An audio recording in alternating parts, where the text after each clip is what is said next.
Nihilism. T. root of the revolution of the modern age. Father Seraphim Rose.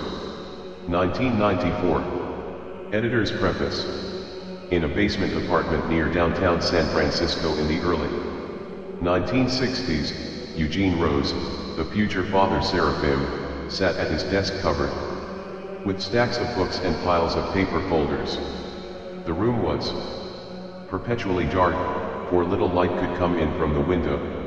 Some years before Eugene had moved there, a murder had occurred in that room, and some said that an ominous spirit still lingered there. But Eugene, as if in defiance of the spirit and the ever-darkening spirit of the city around him, had one wall covered with icons, before which a red icon lamp always flickered.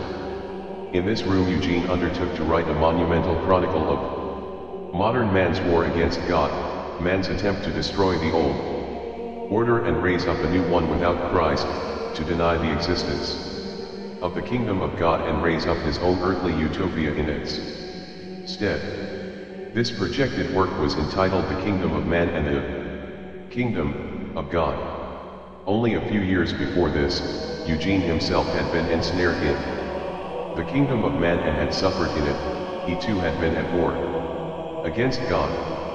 Having rejected the Protestant Christianity of his formative years as being weak and ineffectual, he had taken part in the Bohemian counterculture of the 1950s, and had delved into Eastern religions and philosophies which taught that God is ultimately impersonal. Like the absurdist artists and writers of his day, he had experimented with insanity, breaking down logical thought processes as a way of breaking on over to the other side. He read the words of the mad prophet of nihilism, Friedrich Nietzsche, until those words resonated in his soul with an electric, infernal power. Through all these means, he was seeking to attain to truth or reality with his mind, but they all resulted in failure. He was reduced to such a state of despair that, when later asked to describe it, he could only say, "I was in hell." He would get drunk, and would grapple with the God whom he had claimed was dead, pounding on the floor and screaming at him to leave him alone. Once while intoxicated, he wrote, "I am sick, as all men are sick who are absent from the love of God." Atheism, Eugene wrote in later years, true existential atheism, burning with hatred of a seemingly unjust or unmerciful God, is a spiritual state. It is a real attempt to grapple with the true God, whose ways are so inexplicable even to the most believing of men. And it has more than once been known to end in a blinding vision of him whom the real atheist truly seeks. It is Christ who works in these souls. The Antichrist is not to be found primarily in the great deniers, but in the small affirmers, whose Christ is only on the lips.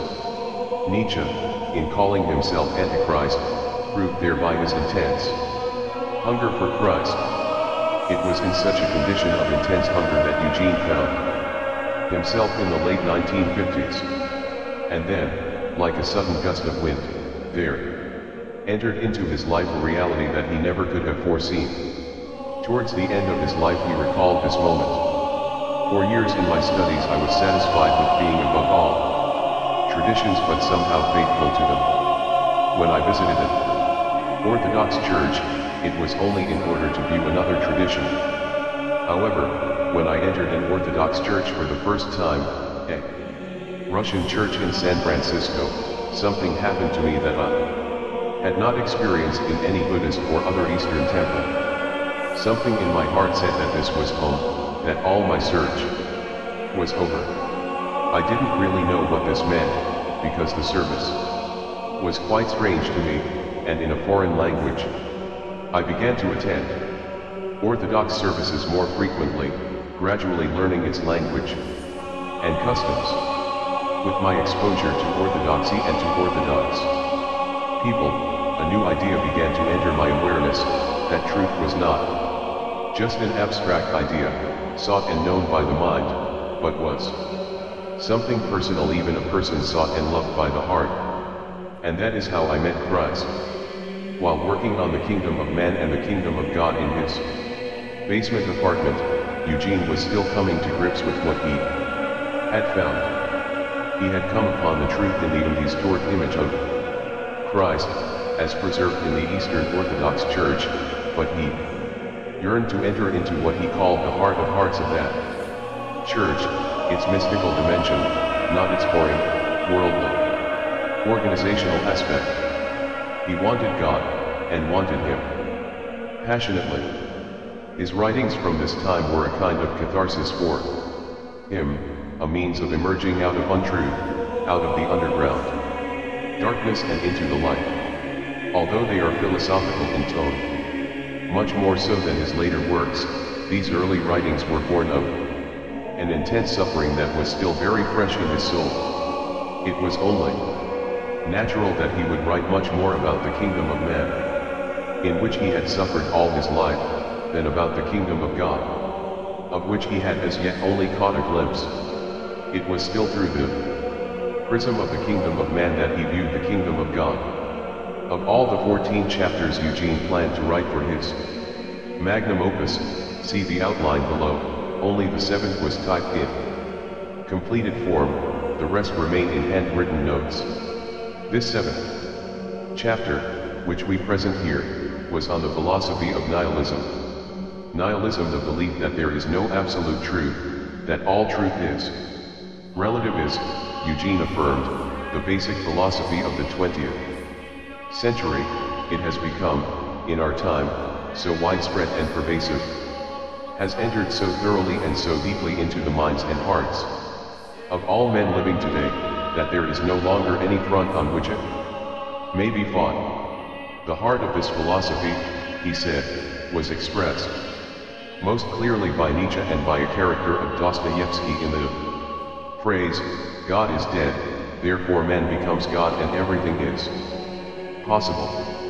From his own experience, Eugene believed that modern man cannot come to Christ fully until he is first aware of how far he and his society have fallen away from him, that is, until he has first faced the nihilism in himself. The nihilism of our age exists in all, he wrote.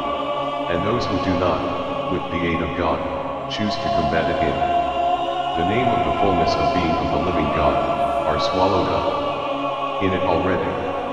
We have been brought to the edge of the abyss of nothingness, and, whether we recognize its nature or not, we will, through affinity for the ever-present nothingness within us, be engulfed in it beyond all hope of redemption unless we cling in full and certain faith, which doubting, does not doubt, to Christ, without whom we are truly nothing.